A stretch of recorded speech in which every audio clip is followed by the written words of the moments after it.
Hello everyone, my name is Sweety Badhaliya and welcome to SP Academy classes. तो आज के इस वीडियो लेक्चर में हम लोग डिस्कस करेंगे एफ ब्लॉक एलिमेंट्स के बारे में। एफ ब्लॉक एलिमेंट्स हम किनको कहते हैं? ऐसे एलिमेंट्स जिसमें लास्ट इलेक्ट्रॉन एफ ऑर्बिटल के अंदर आता है उन्हें एफ ब्लॉक एलिमेंट्स का कहा जाता है या उन्हें हम एफ ब्लॉक एलिमेंट्स कहते हैं। ठीक है, तो देखिए यहाँ पर लिख भी रखा है the elements in which the last electron enters the f orbital of their atoms are called f block elements। आपने s ब्लॉक के एलिमेंट पढ़ लिए, p ब्लॉक के पढ़ लिए, d ब्लॉक के पढ़ लिए, तो इतना तो आप लोगों ने अंदाज़ा लगा ही लिया है कि कोई भी एलिमेंट वो उसी ब्लॉक का तब कहलाता है जब उसका लास्ट इलेक्ट्रॉन उस ऑर्बिटल में आए। अगर लास्ट इलेक्ट्रॉन एस ऑर्बिटल में जा रहा है इट मीन्स वो एस ब्लॉक एलिमेंट कहलाएगा। अगर लास्ट इलेक्ट्रॉन पी ऑर्बिटल में जा रहा है तो वो एलिमेंट पी ब्लॉक का कहलाएगा। अगर लास्ट इलेक्ट्रॉन डी ऑर्बिटल में जा रहा है तो वो एलिमेंट डी ब्लॉक का कहलाएगा। और अगर लास्ट इलेक्ट्रॉन एफ ऑर्बिटल में जा रहा है तो वो एलिमेंट एफ ब्लॉक का कहलाएगा। ठीक है, इतनी बात क्लियर है। उसके बाद मैंने आपको कई बार रफली पीरियोडिक टेबल बना के दिखाई है। एक बार ओरिजिनल भी मैंने आपको बना के दिखाई थी, मतलब बना के नहीं, सॉरी, वीडियो में दिखाई थी। ठीक है, तो मैंने क्या बताया था कि यहाँ पे एस होता है, यहाँ पे डी होता है और यहाँ पे पी होता है, और डी के अंदर ही हमारे पास जो है एफ ब्लॉक एलिमेंट्स एग्जिस्ट करते हैं जो दो पीरियड में आते हैं, लेंथेनॉइड्स और एक्टेनॉइड्स। दो सीरीज़ होती हैं, दो पीरियड होते हैं हमारे पास एफ ब्लॉक एलिमेंट के लिए। पहले वाले को क्या कहते हैं? लेंथेनॉइड। दूसरे वाले को क्या कहते हैं? एक्टेनॉइड। ठीक है, तो यहाँ पे मैं आपको बता देती हूँ कि जो एफ ब्लॉक है इसके अंदर दो पीरियड्स होते हैं। एक कौन सा होता है? लेंथेनॉइड्स, और एक कौन से होते हैं? एक्टिनॉइड्स। ठीक है, लेंथेनॉइड में 4F सीरीज़ आती है और एक्टिनॉइड में 5F सीरीज़ आती है। जनरल इलेक्ट्रॉनिक कॉन्फ़िगरेशन की बात करें अगर कलेक्टिवली दोनों का अगर मिल के पूछ रहे हैं आपसे तो कॉन्फ़िगरेशन क्या रहेगी? n-2 F 1 से 14 तक, n-1 D 0 से 2 तक और ns2। n-1 और n-2 यहाँ पर देखो क्या होता है।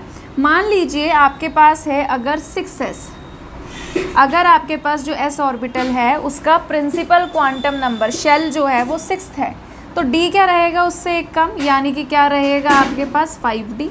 और f जो है उससे भी एक कम रहेगा और क्या रहेगा? 4f। समझ में आया? अगर यहाँ पर 7s है उसमें से एक कम कर दो 6d हो जाएगा, उसमें से एक और कम कर दो तो क्या हो जाएगा? 5f। तो कहने का मतलब क्या है कि जो भी आपका एस वाले का प्रिंसिपल शेल का नंबर होता है, प्रिंसिपल शेल क्वांटम नंबर होता है, डी हमेशा उसका n-1 रहेगा और एफ हमेशा उसका n-2 रहेगा। क्लियर है इतनी बात? ठीक है, फिर उसके बाद है, अगर ये तो हो गई जनरल कॉन्फ़िगरेशन। अगर आपसे पूछा है कि भाई स्पेसिफिकली लेंथेनॉइड का ही बताओ जनरल इलेक्ट्रॉनिक कॉन्फ़िगरेशन, तो बता दीजिए कि 4F है, 5D है, 6s है। 6s फुल्ली फिल्ड रहेगा, 6s2 रहेगा। D खाली भी हो सकता है, D में एक इलेक्ट्रॉन भी हो सकता है, और 4F में प्रोग्रेसिवली भरते हैं 1 2 3 4 ऐसे 7 करके। ठीक है, इलेक्ट्रॉन बारी बारी से जैसे जैसे एटॉमिक नंबर बढ़ेगा। अगर आपसे स्पेसिफिकली पूछ रहा है कि भाई हमें एक्टिनॉइड्स की ही जनरल कॉन्फ़िगरेशन बताइए, तो वो क्या रहेगा? 5F 1 से 14 तक, 6D 0 से 2 तक और 7s 2 तक। ठीक है, इतनी बात क्लियर है? ये मैं आपको अपनी तरफ से पर्सनली एक सजेशन दे रही हूँ कि अगर आप स्कूल के पॉइंट ऑफ व्यू से इस वीडियो को देख रहे हैं, स्कूल के एग्ज़ाम के पॉइंट ऑफ व्यू से, तो S block, P block, D block और एफ ब्लॉक, इन चारों ब्लॉक की जनरल इलेक्ट्रॉनिक कॉन्फ़िगरेशन आप ज़रूर याद कर ले, पेपर में आ सकता है। NCERT क्वेश्चन है, ज़रूर मिल सकता है आपको।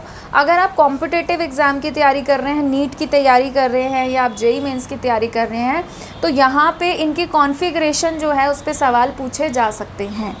ठीक है, ऑप्शन दे देंगे आपको कंफ्यूज करने के लिए और पूछ लिया जाएगा कि बताओ इसमें से लेंथेनॉइड की जनरल कॉन्फ़िगरेशन क्या है इलेक्ट्रॉनिक। ठीक है, एक्टिनॉइड की जनरल इलेक्ट्रॉनिक कॉन्फ़िगरेशन क्या है, डी की क्या है। एस की, पी की नहीं पूछेंगे क्योंकि वो आसान होती हैं। ठीक है, वो बच्चों वाली कॉन्फ़िगरेशन होती है तो वो नहीं पूछेंगे। ये थोड़ा सा फिर भी उनको थोड़ा डाउट रहता है, पता नहीं बच्चे को पता हो कि ना हो, तो इनके पूछे जाने के चांसेस ज़्यादा होते हैं। ठीक है, फिर उसके बाद देखिए मैंने क्या बताया आपको कि जो एफ ब्लॉक एलिमेंट है वो डी के अंदर आता है, और डी वालों को हम क्या कहते हैं? Transition elements. तो एफ ब्लॉक एलिमेंट्स को क्या कहा जाता है? इनका दूसरा नाम होता है इनर ट्रांजिशन एलिमेंट्स।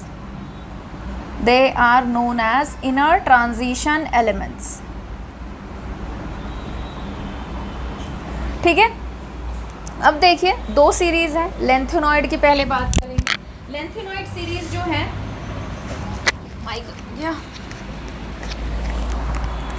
ठीक है, लेंथेनॉइड सीरीज जो है उसकी अगर हम बात करें तो लेंथेनॉइड सीरीज में आपका ये लेंथेनम से शुरू होता है, पर लेंथेनम जो है आपका वो डी ब्लॉक एलिमेंट है, तो मैंने इसलिए यहाँ पर नहीं लिख रखा। जो यहाँ पे हम बात करेंगे लेंथेनॉइड सीरीज़ की वो होती है सीरियम से स्टार्ट और ल्यूटेटियम या ल्यूटेशियम तक, जो भी प्रोनाउंस करते हैं वहाँ तक जाती है। एटॉमिक नंबर 58 से 71 तक जाता है।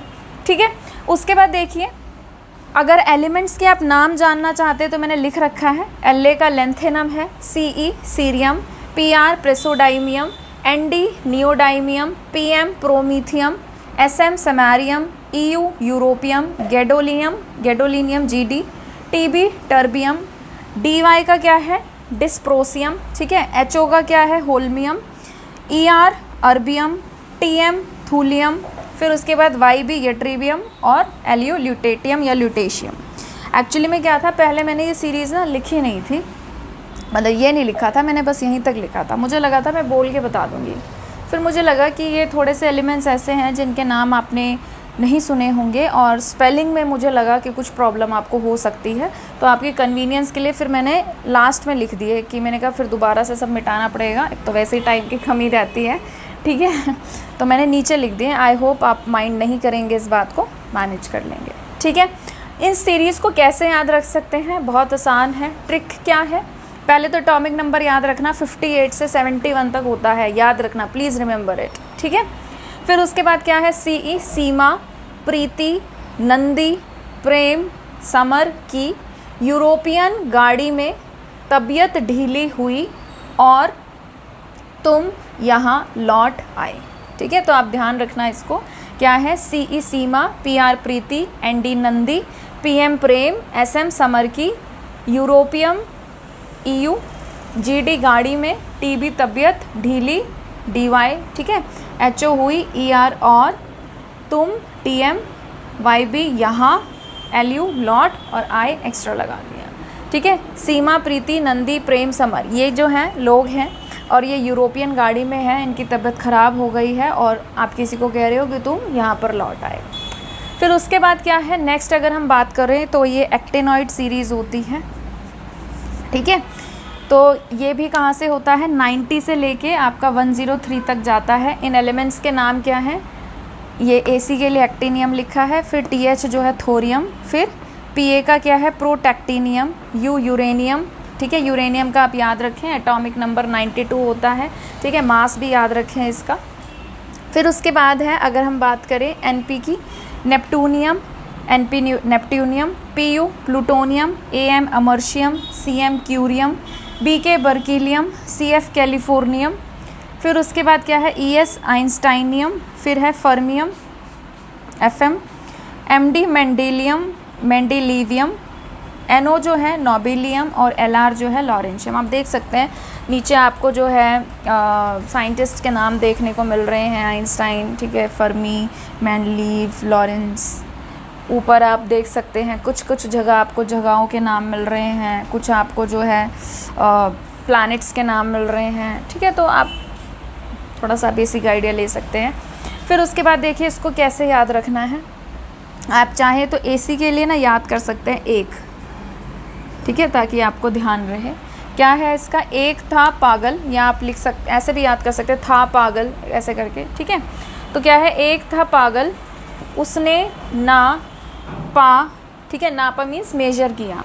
एक था पागल उसने ना पा अमेरिका सेंटीमीटर में, तो मैंने सेंटीमीटर को जगह नहीं थी ना, तो मैंने CM ही लिख दिया, आप सेंटीमीटर लिख लेना, ठीक है। क्या है, एक था पागल उसने नापा अमेरिका सेंटीमीटर में, बाकी कैलिफोर्निया स्टेट फालतू में नाम लिया। मतलब यहाँ पे हम क्या कह रहे हैं कि एक पागल था जिसने अमेरिका को सेंटीमीटर में नापा। अब अमेरिका इतनी बड़ी जगह है, आप उसको सेंटीमीटर में थोड़ा ना नापोगे, पहली बात। दूसरी बात ये कह रहे हैं कि अच्छा अमेरिका सेंटीमीटर में नाप लिया पागल ने, उसके बाद नाम फिर किसका ले रहा है, कैलिफोर्निया स्टेट का, और वो भी फालतू में ले रहा है, ठीक है। तो इस तरीके से इसका थोड़ा सा तुक बना रखा है। आई होप आपको ये बेनिफिशियल रहे और आपको याद करने में मदद करे, ठीक है। वीडियो को पॉज करके इसे नोट कर लीजिए।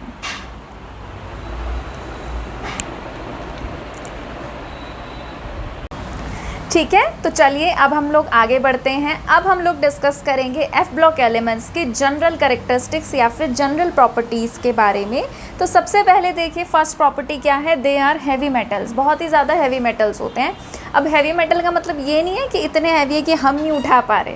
हैवी मेटल्स का मतलब ये है कि as compared to other metals, अगर उनसे वेट कंपेयर किया जाता है तो ये ज़्यादा हैवी निकलते हैं। ठीक है, उसके बाद क्या है, they generally have high melting and boiling point, इनका मेल्टिंग और बॉइलिंग पॉइंट ज़्यादा पाया जाता है। फिर उसके बाद है they exhibit variable oxidation state, variety of oxidation state ये शो करते हैं, बट डी ब्लॉक जितनी नहीं करते। ठीक है, +2 कर देंगे, +3 कर देंगे, +4 कर देंगे। इनकी बात कर रही हूँ मैं एफ ब्लॉक की। डी ब्लॉक को उठाओगे तो वो तो 6 7 7 कर देते हैं, ऑस्मियम तो 8 तक पहुँच जाता है, मैग्नीज को देखो +2 से +7 तक कर देता है। तो डी ब्लॉक एलिमेंट्स कंपैरेटिवली ज़्यादा वेरिएबल ऑक्सीडेशन स्टेट शो करते हैं, एफ ब्लॉक एलिमेंट्स भी करते हैं बट इतने नहीं करते हैं। दे फॉर्म कलर्ड आयंस, अब क्योंकि इनमें अनपेयर्ड इलेक्ट्रॉन होता है तो इलेक्ट्रॉन एनर्जी एब्जॉर्ब करके लोअर एनर्जी से हायर एनर्जी में जंप करेगा, फिर उसके बाद जब वापस आएगा डी एक्साइट करेगा तो वो क्या करेगा, एनर्जी को एमिट करेगा। जो भी रेडिएशन वो एमिट कर रहा है उसके अकॉर्डिंग जो भी वेवलेंथ होगी उस रिस्पेक्टिवली हमें कलर दिखाई देता है। उसके बाद क्या है, they have high tendency to form complex compound, जैसे डी ब्लॉक एलिमेंट्स जो हैं वो भी कोऑर्डिनेशन कंपाउंड्स बनाते हैं। मैंने डी ब्लॉक के बारे में जब पढ़ा रही थी हल्की सी चर्चा भी की थी। ये भी जो है कॉम्प्लेक्स बनाते हैं बट ये इतने नहीं बनाते। इतने क्यों नहीं बनाते, क्योंकि एफ ब्लॉक एलिमेंट्स में ना आधे से ज़्यादा तो तुम्हें रेडियो एक्टिव एलिमेंट्स मिलेंगे। ठीक है, लाइफ टाइम इनका कोई ढंग का होता नहीं, डिग्रेड ये करते रहते हैं। बट हाँ ये है कि कॉम्प्लेक्स बना देते हैं कुछ 2-4 ठीक है, तो इनको बोल दिया, प्रॉपर्टी में डाल दिया कि कॉम्प्लेक्स बनाने की क्षमता भी ये रखते हैं, बट डी ब्लॉक से मुकाबला नहीं है इनका कोई। डी ब्लॉक है महा नंबर 1 ठीक है कॉम्प्लेक्स बनाने में। फिर है actinoids are radioactive in nature, जो एक्टिनॉइड्स होते हैं 5F सीरीज़ है, मैंने बताया था ना एफ ब्लॉक एलिमेंट में 2 सीरीज़ होती है, लेंथेनॉइड एंड एक्टिनॉइड। तो एक्टिनॉइड के बारे में कह रहे हैं कि एक्टिनॉइड्स जो हैं रेडियो एक्टिव इन नेचर होते हैं, और जब यूरेनियम के बाद के जो एलिमेंट्स आते हैं उन्हें हम बोलते हैं ट्रांस यूरेनियम एलिमेंट्स। याद रखना भी आसान है, ट्रांस यूरेनियम, यूरेनियम के बाद आने वाले क्या कहलाएंगे, ट्रांस यूरेनियम एलिमेंट्स। ठीक है, तो इसको नोट कर लीजिए आप।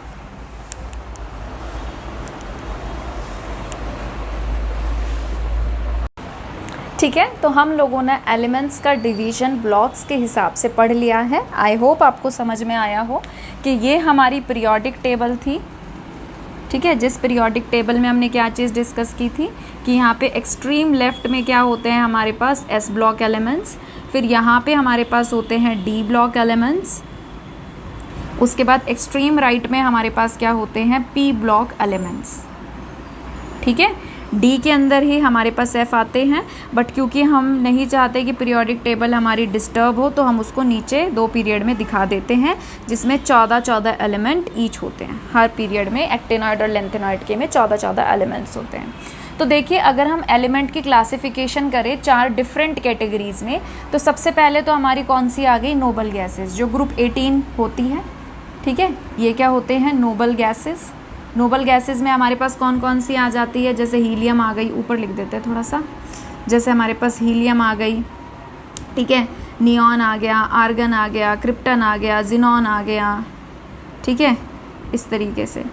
तो देखिए क्या है, नोबल गैसेस में अगर हम हीलियम को छोड़ दें, एक हीलियम एक लौता है जिसमें 1s2 होता है, अदरवाइज़ बाकी जब हम बात करते हैं तो सब में क्या होता है, वैलेंस शेल में इलेक्ट्रॉन 8 होते हैं। जैसे नियॉन है तो क्या जाएगा 1s2 2s2 2p6।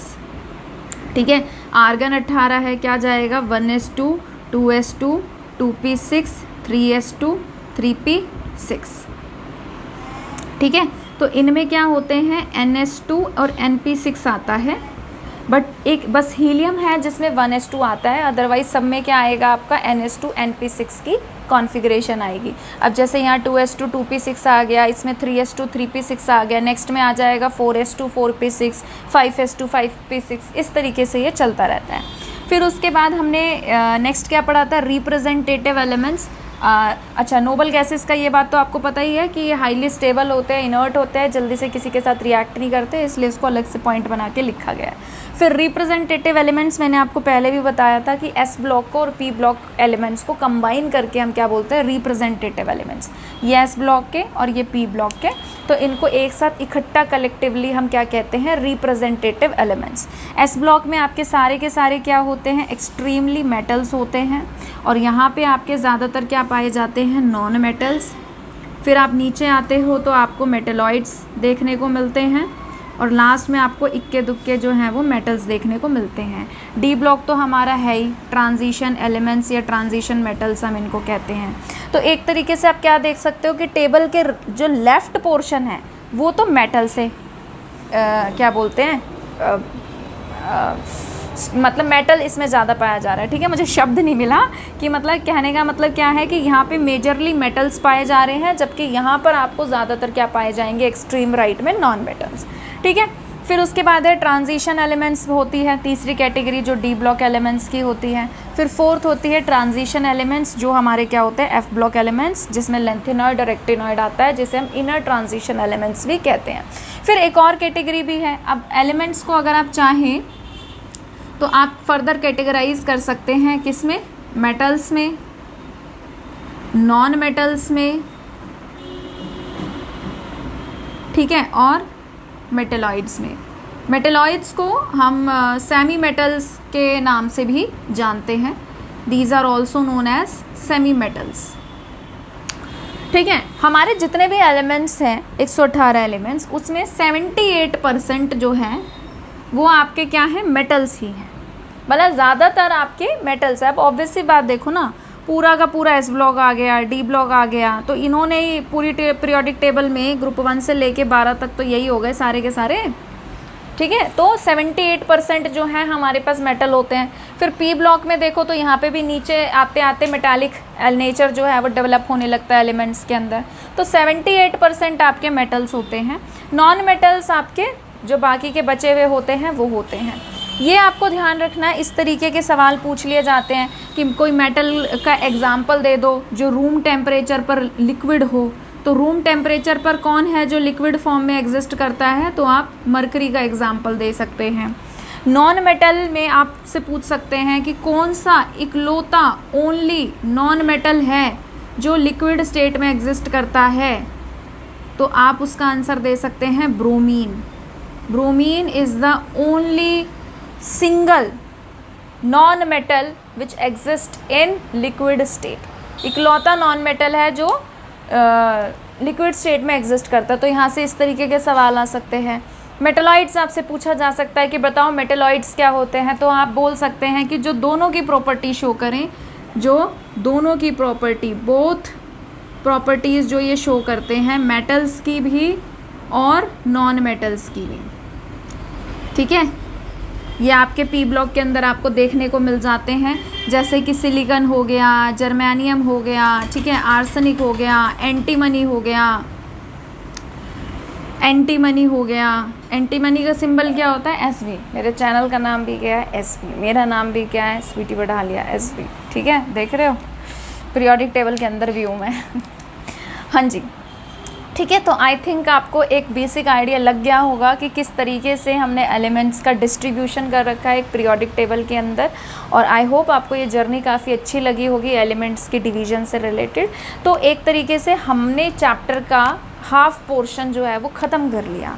कि अगर आप चैप्टर के नाम पर जाइए, ठीक है, तो चैप्टर का नाम क्या है, classification of elements and periodicity in properties. तो वो जो एलिमेंट्स का क्लासिफिकेशन है, एलिमेंट्स का वर्गीकरण है, वो हम लोगों ने डिस्कस कर लिया है। ठीक है, अगर आपको चाहें तो वीडियो को पॉज करके यहाँ से नोट कर सकते हैं। ये क्वेश्चन काफ़ी ज़्यादा पेपर में आ जाता है 1 मार्क्स में, कि एस और पी ब्लॉक को कलेक्टिवली हम क्या कहते हैं। ब्रोमीन वाला क्वेश्चन 1 मार्क्स में कई बार आ जाता है। ठीक है, मेटेलॉइड्स के एग्जाम्पल कई बार आ जाते हैं। MCQ भी अब तो पेपर भी आपका MCQ आएगा, तो वो भी आ सकता है। 4 एलिमेंट दे देंगे और कहेंगे कि बताओ इनमें से कौन है जो नॉन मेटल है। तो इस तरीके के सवाल आपको यहाँ से देखने को मिल सकते हैं। नेक्स्ट वीडियो लेक्चर में हम लोग पीरियोडिसिटी टॉपिक से शुरुआत करेंगे कि पीरियोडिसिटी क्या होता है और क्या कारण है एलिमेंट्स का पीरियोडिसिटी शो करने का, उस बारे में हम लोग डिस्कस करेंगे। तो आज के लिए इतना ही, और अगर आपको आज का वीडियो पसंद आया है तो प्लीज़ इसे लाइक करिए, शेयर करिए, चैनल को सब्सक्राइब करिए। जल्द ही मिलेंगे एक नई वीडियो के साथ। अपना ध्यान रखिए। Thank you.